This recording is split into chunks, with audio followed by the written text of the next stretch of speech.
All right, let's get right into it. Today, we're diving headfirst into one of the wildest, most mind-bending ideas in all of physics. It all starts with a pretty simple question. What would you actually see if you watched something fall into a black hole? Trust me, the answer is way, way stranger than you think. Okay, so let's just rip the Band-Aid off and get to the core mystery right away. General relativity, Einstein's big theory. It leads us to this absolutely wild conclusion. From where you're standing, you can never, ever actually see something cross into a black hole. I know, it sounds completely wrong, right? It just seems to defy all logic. So, yeah, that brings us to what I'm calling the impossible view. We've got a real paradox on our hands here. I mean, if an object is falling in, how is it possible we can't see it cross that final line, the event horizon? So, what would you actually see then? To really wrap our heads around this, we've got to throw our everyday instincts out the window and just look at what Einstein's theories tell us we'd see from a safe distance. So let's do a little thought experiment, shall we? Let's see this thing in action. All right, here's the setup for our distant perspective. Picture this. You've finally managed to trap your arch nemesis on a rocket ship, and you're watching him plummet straight towards a supermassive black hole. As he's falling in, he looks back at you, shaking his fist in defiance. Now, the big question is, what does your telescope actually show you as he gets closer and closer to that point of no return? Okay, let's break down exactly what you'd see, step by bizarre step. First, and this is weird, the ship appears to slow down. That's the opposite of what you'd expect with all that gravity, right? Then, you notice time itself on his ship is getting distorted. That fist he's shaking, it's now moving in this ridiculously extreme slow motion.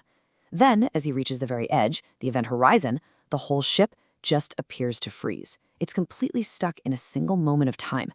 And if that's not weird enough, that frozen image starts to get redder and dimmer until eventually it just fades to complete black. So, from your point of view, time for your nemesis has literally just stopped. It's completely ground to a halt. And this isn't some kind of optical illusion. No. This is a real, physical effect that Einstein predicted. It's called gravitational time dilation. But why? What in the universe is causing this? To get to the why behind all of this, we've got to toss out Newton's old idea of gravity as just a simple pull. Einstein, well, he gave us a completely revolutionary way to see the universe, leading to this warped space and slowed time. See, Einstein figured out that space and time aren't separate things. They're woven together into this four-dimensional fabric he called space-time. And here's the kicker.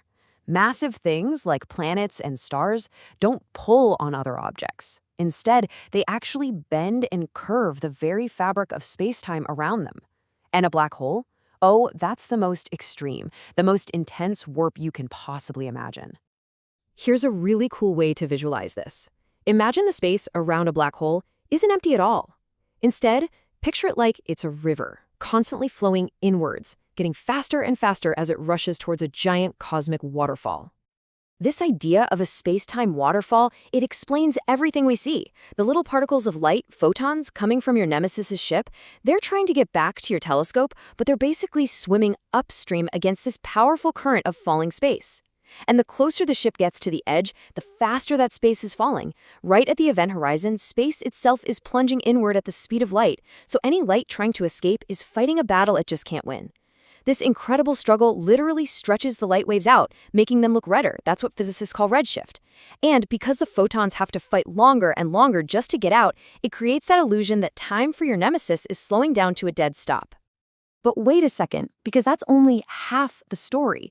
That's what we see from our safe spot far away. But what about the guy in the rocket?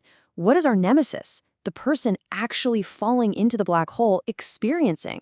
Well, for him, it's a completely different reality. And when I say different, I mean these two experiences could not be more opposite.